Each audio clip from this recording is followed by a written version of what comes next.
She had been blind since birth, a fragile soul in a world that often confuses sight with worth, and as the years passed, Elena learned the cruelty of people more than the cruelty of darkness, for while her eyes had never opened to the shapes of the world, her heart had been wide open to love, kindness, and dreams, yet no one seemed to notice. To the villagers she was a burden, the girl who stumbled, the one who needed guiding hands but rarely received them, and the whispers followed her like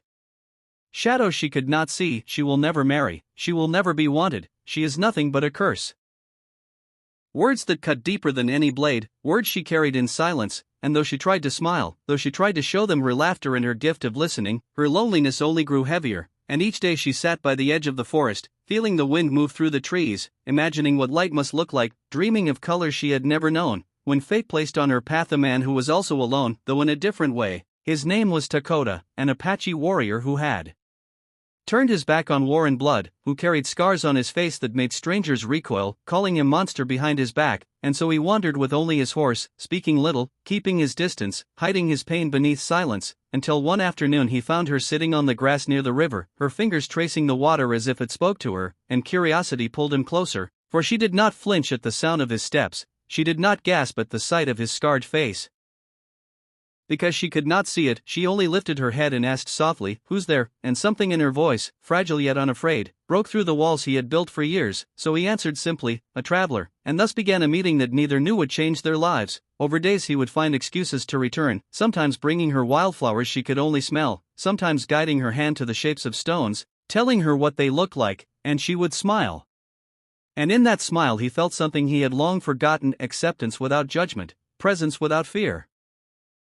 And she, in turn, found in his deep voice and gentle silence the comfort she had been denied all her life, and soon they spoke of dreams, of what it meant to live unseen or unloved, of the cruelty of others, but also of the beauty hidden in small things, and Dakota began to notice that she carried more light in her blindness than most did with two perfect eyes, while Elena realized that though she had never seen the world, she could feel it more richly through the kindness of this man who had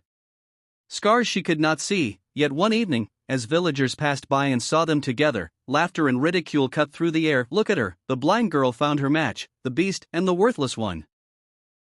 And though Dakota's fists tightened, ready to silence them, Elena touched his arm and whispered, "Let them say what they want, for they see only with their eyes, and eyes can lie." And those words struck him deeply, for he had spent years believing his scars defined him, that he was less, and now this woman who had never seen the sun was teaching him that true sight came from the heart.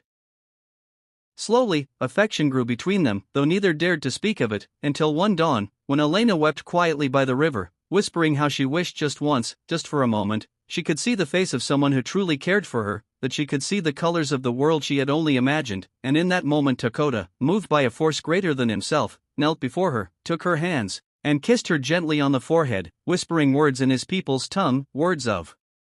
blessing, words his grandmother once told him carried the power of love when spoken with truth. And as his lips touched her skin, Elena gasped, for a warmth spread through her eyes like fire breaking through darkness, and before she could understand, light flooded in shapes, colors, the shimmer of water, the outline of the man before her, scarred but strong, his eyes deep with pain and kindness, and tears streamed down her face as she cried, "I can see.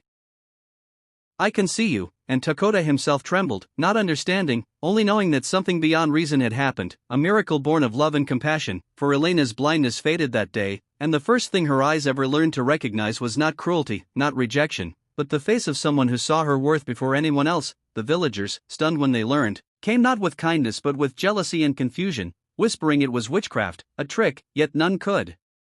deny the truth of her sight, and though some tried to claim they had cared for her all along, Elena no longer sought their approval, for she had found her place beside the man who had given her not just vision but dignity, who had reminded her that scars, whether on the face or in the soul,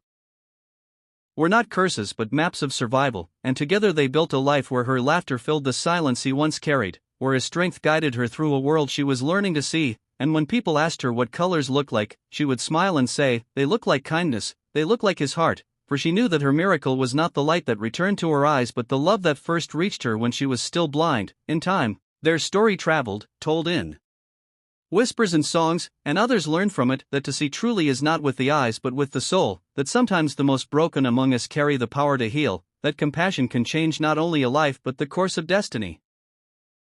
And so Elena and Dakota lived not as outcasts but as proof that love has no barriers, not blindness, not scars, not the cruelty of others, for in the end what mattered most was that in a world that had rejected them, they had found in each other a reason to belong, a reason to hope, a reason to believe in miracles again.